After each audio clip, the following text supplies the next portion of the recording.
Learning to ignore distractions and unnecessary information is one of the most profound steps toward achieving inner peace and clarity. As Robert J. Sawyer once said, learning to ignore things is one of the great paths to inner peace. This philosophy encourages a deliberate reduction in the noise that surrounds us daily, enabling us to focus on what truly matters. Here's how you can begin this transformative journey. Start with an immediate 1-week media fast. Cut the cord and go cold turkey on excessive information consumption. For at least 5 days, avoid newspapers, magazines, audiobooks, and non-music radio. Allow yourself to enjoy music, but steer clear of news websites like CNN, Drudge Report, or MSN. Television is off limits, except for 1 hour of pleasure viewing in the evening. And books are restricted to this 1 or an hour of fiction reading before bed. Surfing the web is allowed only if it is necessary to complete a specific work task that day, not something nice to have, but absolutely essential. This media fast will free up a surprising amount of time. Replace your usual news consumption during breakfast with meaningful conversations with your spouse or bonding with your children.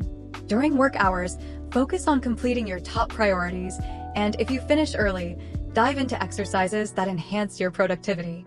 For your news fix, limit yourself to asking a well-informed colleague or server at lunch if anything important happened in the world. You'll soon realize that the answers often have little to no bearing on your life.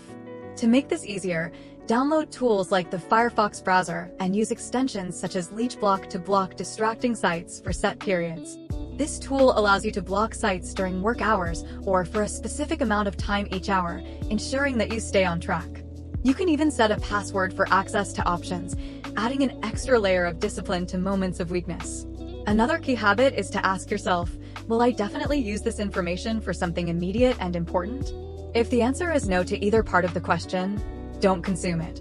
Information only has value if it can be applied to something important right away. Avoid consuming material that you'll forget before it becomes actionable, and focus on just-in-time information rather than just-in-case information. Finally, embrace the art of non-finishing. Just because you start something doesn't mean you have to finish it. If an article is boring or unhelpful, stop reading. If a movie turns out to be a waste of time, leave. If you're full halfway through a meal, put your fork down and skip dessert. More isn't always better, and walking away can often be far more productive than forcing yourself to finish something unworthy of your time. By implementing these strategies, you'll create mental space for what truly matters. Cutting out unnecessary information, focusing on immediate priorities, and learning to walk away from unproductive endeavors will help you reclaim your time, energy, and peace of mind.